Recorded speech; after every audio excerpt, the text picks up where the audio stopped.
Pembelaan diri, saya lanjut, superior order defense. Kenapa? Karena berdasarkan pertanyaan saudara penasihat hukum, saya pahami bahwa keterlibatan Richard Eliezer dalam kasus ini berawal dari adanya sebuah tekanan dari atasan. Jadi superior order defense merupakan teori yang akan saya kemukakan kembali untuk menjawab pertanyaan saudara jaksa penuntut umum. Izinkan saya untuk satu-satu. Silakan Ali. Pertama, harus dipastikan terlebih dahulu tekanan itu, garis bawahi, tekanan itu objektif ada atau tidak. Yang kedua, seberapa jauh kemampuan yang bersangkutan untuk mengelak dari tekanan tersebut.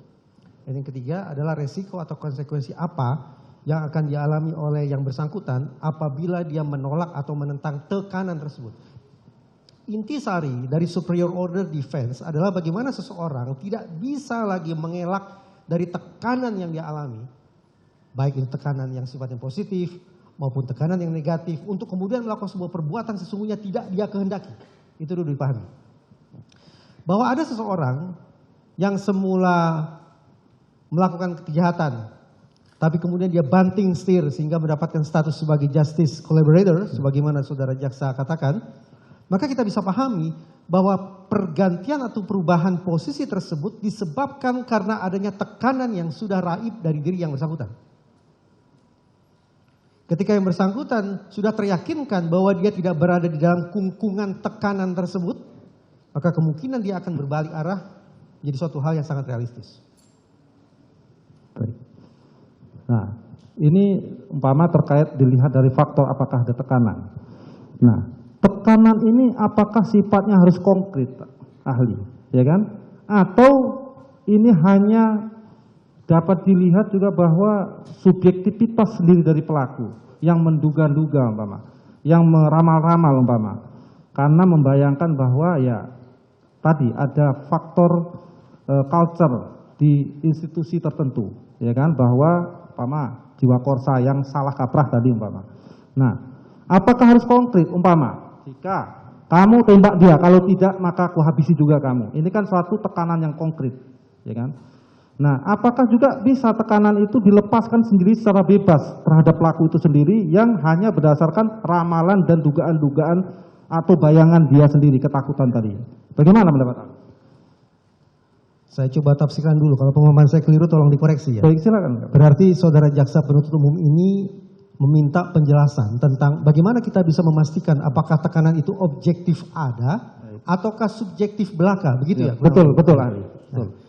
Sebagaimana saya uraikan tadi, untuk memahami secara utuh, secara jernih kita perlu rambah 3 dimensi sekaligus. Yaitu dimensi makro, terkait dengan bagaimana pengaruh organisasi terhadap individu yang bersangkutan. Kemudian dimensi mikro yang saya tidak tahu, apa sesungguhnya isi dimensi mikro saudara Richard Eliezer, saya tidak tahu. Dan yang ketiga adalah dimensi meso, yaitu interaksi antara Richard Eliezer dengan pihak yang memberikan perintah atau tekanan tersebut, yaitu Verdi Sambo. Konkret pun saya tidak tahu interaksi apa yang berlangsung di antara mereka. Tetapi, sebagaimana tadi saya katakan, ada temuan-temuan yang lebih rinci dari Milgram yang patut untuk kita cermati dan mungkin untuk kita terapkan dalam persidangan ini untuk menakar seberapa objektif sesungguhnya tekanan yang dirasakan oleh Richard Eliezer tersebut.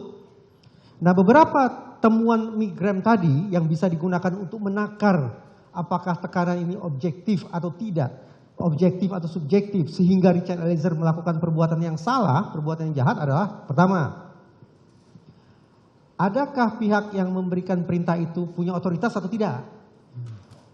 Berarti kalau pihak pemberi perintah itu punya otoritas, objektif, ada pihak pemberi perintah yang punya otoritas. Itu pertama. Yang kedua, apakah pihak pemberi perintah itu mengenakan kostum tertentu?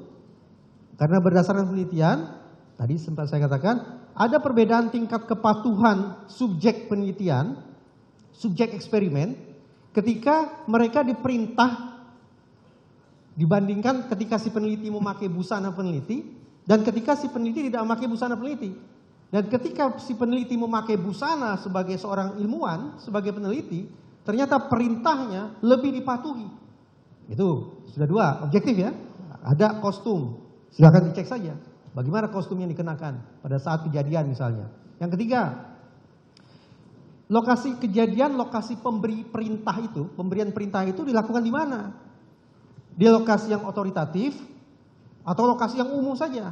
Misalnya dalam penelitian Milgram tadi, perintah untuk menyetrum itu diberikan, instruksi itu diberikan di perguruan tinggi. Dan perguruan tinggi kita pandang sebagai lingkungan yang legitimate untuk sebuah penelitian.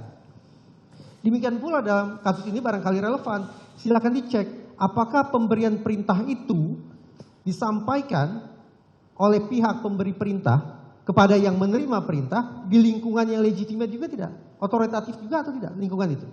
Atau lingkungan sembarang lingkungan? Di pasar kah? Di warung kah? Di jalan raya kah? Atau lingkungan itu spesifik yang memang lingkungan itu sudah merepresentasikan power, kekuatan, kewenangan, wibawa, kekuasaan si pemberi perintah. Itu yang ketiga atau mungkin yang keempat. Dan selanjutnya, spesifik lagi, bukan lingkungan secara umum ini. Si pemberi perintah dan si penerima perintah berada di ruangan yang sama atau berbeda.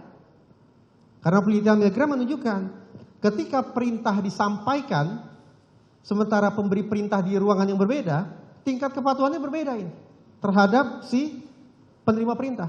Tapi ketika penerima perintah dan pemberi perintah berada di ruangan yang sama, efeknya terhadap kepatuhan si penerima perintah itu sangat nyata. Dan jangan lupa, penelitian Milgram ini tidak berbicara tentang kepatuhan secara umum, bukan. Penelitian Milgram spesifik berbicara tentang kepatuhan seseorang untuk melakukan perbuatan yang merugikan orang lain. Kepatuhan seseorang untuk melakukan perbuatan yang salah. Kepatuhan untuk melakukan perbuatan yang jahat. Itu spesifik penelitian Milgram. Bukan obedience atau kepatuhan secara umum, tapi kepatuhan untuk melakukan perbuatan yang salah. Nah, kalau unsur-unsur yang ditemukan oleh Milgram tadi itu ada, yang 5 poin tadi, maka kita punya alasan untuk mengatakan bahwa tekanan itu objektif ada. Dengan demikian, pemahaman kata tekanan tidak melulu harus dimanifestasikan lewat sebuah perintah lisan. Tapi tekanan itu, bahkan perintah itu, bisa termanifestasikan secara non-verbal. Itu dia hasil temuan Milgram.